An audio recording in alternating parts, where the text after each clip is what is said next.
Hi, this is Dr. Lavanya and today I'm here to talk about corona and diabetes. In my previous video, I had mentioned about what corona is doing to our body, what our immune cells are doing and how we are fighting it back. So today in my video, I'll be mentioning about the diabetic patients and what exactly happens if a diabetic patient get corona. Before we enter into exactly what is happening to a diabetic patient, let us understand what diabetes is. So by definition, diabetes means there is a rise in blood glucose level, and because of the rise in blood glucose level, it leads to other metabolic disorders and other conditions. Now let us understand what happens when you eat food.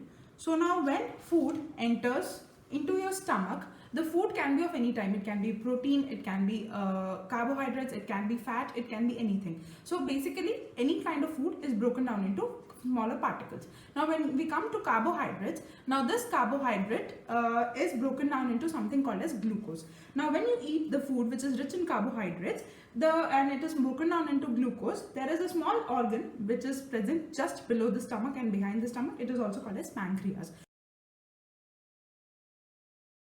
Now what this pancreas do, whenever there is increase in the glucose, it releases a hormone called as insulin. Now this insulin is very important. This is the one which regulates the blood glucose level. So now when the stomach is filled with glucose, the insulin is released and this insulin will carry the glucose into the cell. This is exact fit like a key in a hole mechanism. So if you understand, this is a cell, this will act like an insulin. This is like a key and this will open up the cell so that the glucose can enter inside and cell can utilize it for its various functions. Basically, it is the energy source. Now what happens in diabetes?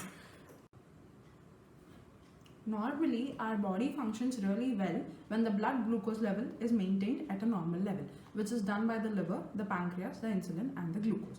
But if it becomes too high or too low, the body doesn't like it. That is when the patient develops diabetes. Now there are two main types of diabetes. There is type 1 diabetes and type 2 diabetes. In type 1 diabetes, the insulin is not produced by the pancreas. There is a deficiency in the production of insulin. And in type 2 diabetes, the insulin is produced but it is not able to enter inside and act as a receptor for the glucose to enter inside the cell. That may be because of the defective receptors or the insulin receptors are not that sensitive to the insulin. That is why they are not functioning properly and that leads to type 2 diabetes. Now we should understand in any form of diabetes, basically there is rise in the blood glucose level. Now when there is excess of anything, body actually tries to get rid of it. Same is the case with glucose. Now when there is excess of glucose, body tries to get rid of it through the kidneys and through filtration, which leads to frequent urination. Basically, the patients with diabetes tend to go to the urine a lot and there is frequent urination, which is also called as polyuria. Now since there is frequent urination, that leads to thirst. Because the water is getting depleted, you feel thirsty and you feel like drinking water. It's called as polydipsia.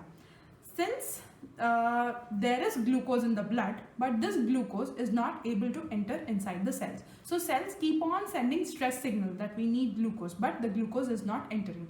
Because of the stress signal, there is a hunger which is stimulated, which leads to a lot of frequent eating. That is also called as polyphagia. So the three cardinal signs of diabetes are frequent urination or polyuria, frequent eating of food or polyphagia, and frequent thirst, that is also called as polydipsia. Now apart from this, due to rise in the blood glucose level, this glucose basically goes and affects the small blood vessels which are present in the eyes, causing something called as diabetic retinopathy, that is blurred vision which is seen in the diabetic patients. Also, due to blood glucose level is rising and the kidneys are continuously trying to throw it out, the filters in the kidneys get affected, leading to something called as diabetic nephropathy or kidney complications. Often in diabetic patients, we also see that there is a pain, there is tingling sensations in the hands.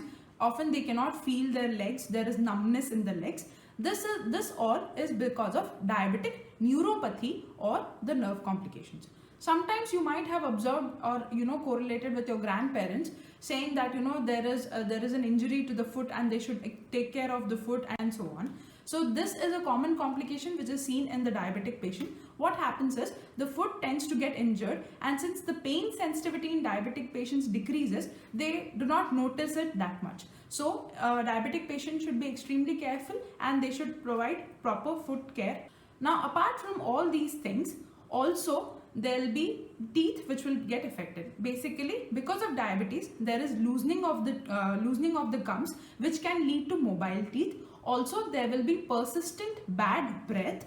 Apart from that, you will notice something called as migratory abscess, that is a boil which will tend to shift its position. If you see all these symptoms, you should definitely get your blood glucose level tested because they may be signs of diabetes. Now what happens if a diabetic patient gets infected with corona? So before we get to know what corona is doing to a diabetic patient, let us understand that a diabetic patient is not more prone to getting infected. That is, if two people are standing and one of the patient is having diabetes, that doesn't mean he is more prone to getting corona. But if he does get corona, the complications may become too severe and it is difficult to treat.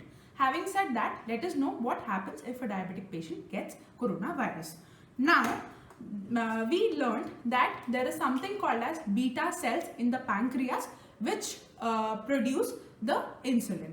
Now, what happens in coronavirus is, now basically if you take this as the cells in the pancreas, take this as a beta cells in the pancreas.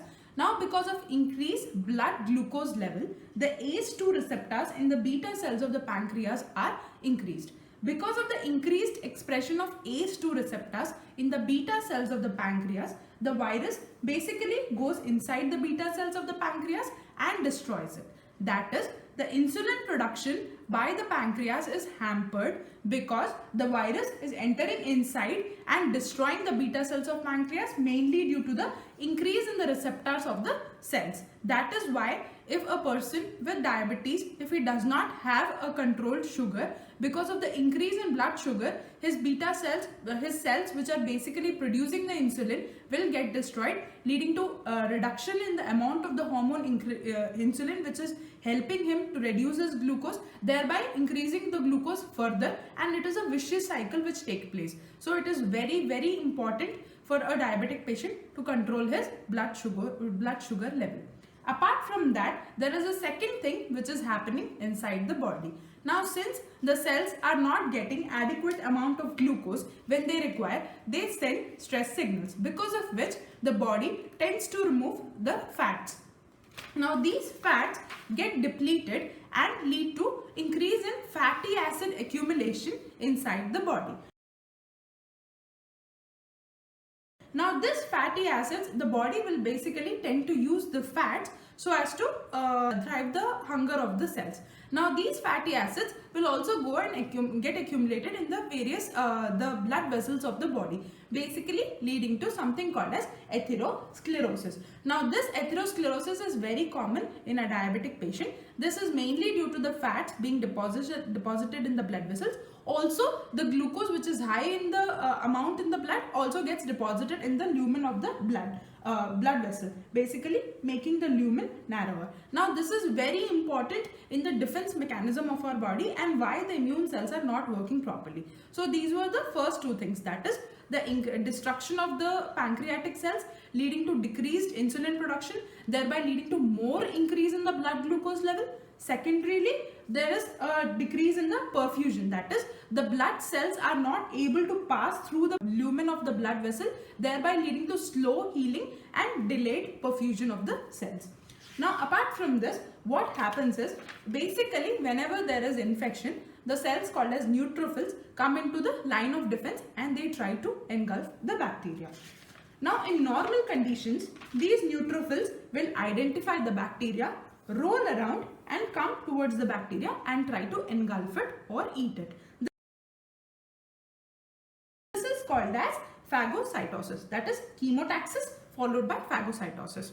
Now, in diabetic patient, and what happens is there is the blood vessels are lined by the atherosclerotic plaque, because of which the neutrophils tend to slide away. They do not tend to see the signals that is released by the bacterial pathogens, and they slide away. First of all, they do not reach the side of the bacterial pathogens, and even if they do reach, since the glucose is not entering inside, they are depleted of energy and they cannot function properly. Their main function of engulfing the bacteria is hampered, because of which the basic innate immunity, that is the neutrophil acting as a first line of defense against any bacteria, or as a matter of fact against coronavirus, is hampered. This is very important, and this leads to the deleterious effects which is present in the patients of coronavirus.